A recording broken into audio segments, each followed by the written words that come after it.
Diskoaren historia, azkenean taldearen historia edo naturala da gure hirugarren lana. Azkenean orain badira kasik 6-7 urte ari girela eta gure azken lana hor duela 2000 bukaeran atera ginuen. Kontzertuz ibiliz, azkenean aski naturalki errepikak eginez eta etorri da gogo hori. Eta ara, beraz, hirugarren CD baten egitea. Eta ideia genituen bildu gira lantzen errepiketan eta guzti, eta gero ordinagailu baten aintzinean musikak muntatzeko eta guzti, eta azkenean atera da. Irria eta kolorea zuen, herria egin du nerea. Baginakien gure inguruan egiten zirela, hainbat taldeek egiten zutela autoekoizpenaren sisteman txartua murgildua zirela, eta horren inguruan informatu ginen. Eta azkenean lan gehiago galde egiten du taldeari, zen atxeman behar da norbait bai promozioaren egiteko, banaketaren egiteko.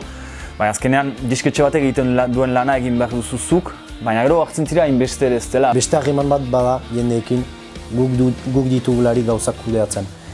Eta azkenean gu hortan aski lasai gira eta aski ongi konpontzen gira, maite dugu jendeekin harreman hori ukatea, nahi du joaten girelari kontzertu batetara, CD batzuk emate ditugularik toki batean eta guzti. Eta azkenean lan guzi hori guretzat garrantzitsua da ere. Talde lan batean harreman hori jendeekin guretzat biziki importantea da. Disko berezia izanen da, zenta lotura bat izanen da kantu guztien artean. Galdegin dugu hainbat laguneri, tartean Usua Alberdi, Jon Maia, Ametsak Zaius, Sarri, Josu Martinez, horien artean, guztien artean hitzak eginak izan dira. Lurra begirada eta lurraren artean, lurrari begiradak. Eta azkenean lotura lurra edo lurra da kantu guztiak lotzen dituen gaia. Eta musikalki ere sorpresainitz izanen dela. Maitenak utzi zuen guai dela urte bat pasa taldea.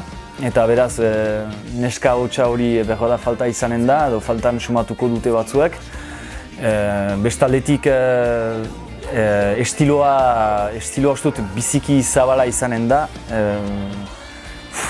Definitzea zaila da, baina espero dugun gauza bakarra da jendeari orokorrean gustatuko zaiola.